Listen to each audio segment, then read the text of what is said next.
नमस्कार दोस्तों। आज की कहानी का नाम है किसान की बदली हुई किस्मत।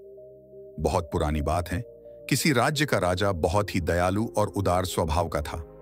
वह हर गरीब की कुछ न कुछ सहायता जरूर करता था।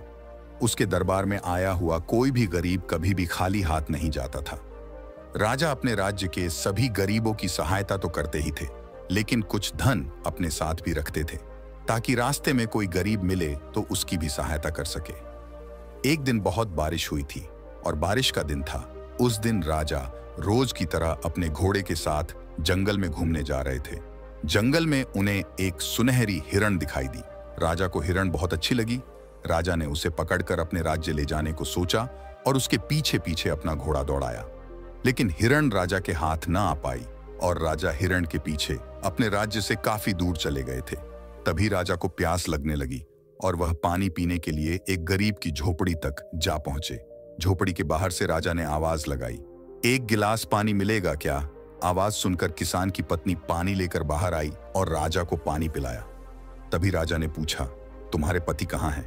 पत्नी ने कहा, रात के खाने के लिए कुछ अनाज लेने गए। क्या पता अनाज मिलेगा कि नहीं। इतने में किसान आ गया। उसके हाथ में कुछ नहीं था, मन उदास हो रहा था। राजा पानी पीकर जाने लगा। तभी बारिश होने लगी, रात भी होने लगी थी। तभी किसान ने कहा कि आज की रात हमारी इस छोटी सी कुटिया में ही सो जाओ, सुबह चले जाना। रात भी काफी हो गई थी। राजा के लिए यही उचित था। राजा उस गरीब किसान की हालत देखकर बहुत दुखी हुआ और जब किसान की पत्नी राजा के लिए कल के बचे हुए चावल बना रही थी, तब राजा ने अपने पास पड़ा सारा धन किसान को दे दिया और कहा, इस धन के बारे में अपनी पत्नी को सुबह बताना मेरे जाने के बाद। किसान ने बिना बताए धन को पानी के खाली मटके में रख दिया। चावल सिर्फ एक ही आदमी के खाने जितने थे। उन दोनों को बहुत बुरा लग रहा था। चावल इतने से ही हैं। अगर राजा भूखे रह गए तो उनको बहुत बुरा लगेगा। जैसे तैसे घबराते हुए उसने राजा के सामने चावल रखे और बोला, महाराज, हमारे घर में यही पकवान है। राजा ने चावल खाए और राजा बोला, अरे वाह, इन चावल के आगे तो पकवान भी फीके पड़ जाते हैं। राजा चावल खाकर सो गया और किसान तथा उसकी पत्नी भी सो गई। किसान ने अपनी पत्नी को कुछ भी नहीं बताया था और मन ही मन बहुत खुश हो रहा था। सुबह होते ही राजा अपने राज्य की ओर चल पड़ा और किसान बताना भूल गया और सुबह किसान की पत्नी उस मटके को लेकर नदी से पानी लेने चली। उसी नदी में एक मछुवाले ने मछलियों के लिए जाल बिछा राखी थी। किसान की पत्नी ने पानी भरने के लिए मटके को पानी में डाला और सारा धन उस जाल में जाकर अटक गया और वह तो पानी भरकर घर आ गई। उसकी पत्नी के हाथ में पानी का मटका देखकर किसान पूरी तरह हक्का बक्का हो गया।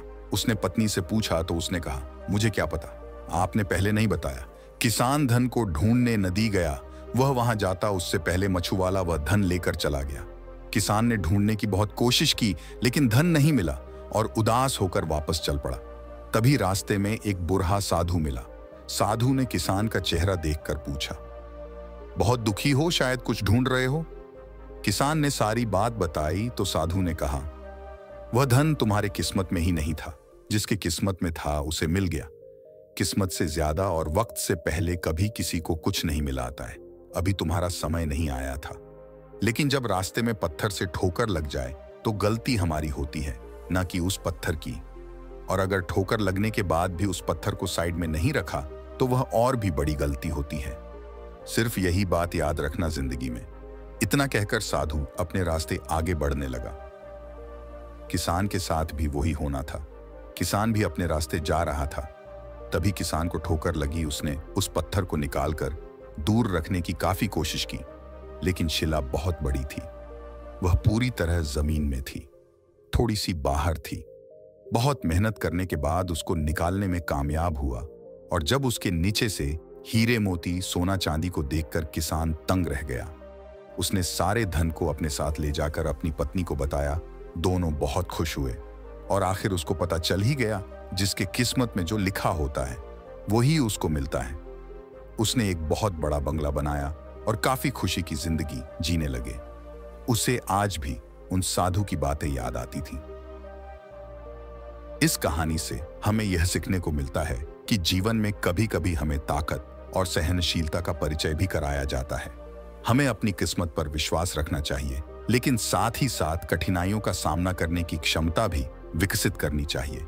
धैर्य, मेहनत और संघर्ष के बावजूद हमें अपने लक्ष्यों को हासिल करने की क्षमता रखनी चाहिए। आखिरकार सफलता का सच्चा राज है, जो लिखा है वही होगा। धन्यवाद और फिर मिलेंगे अगली कहानी में।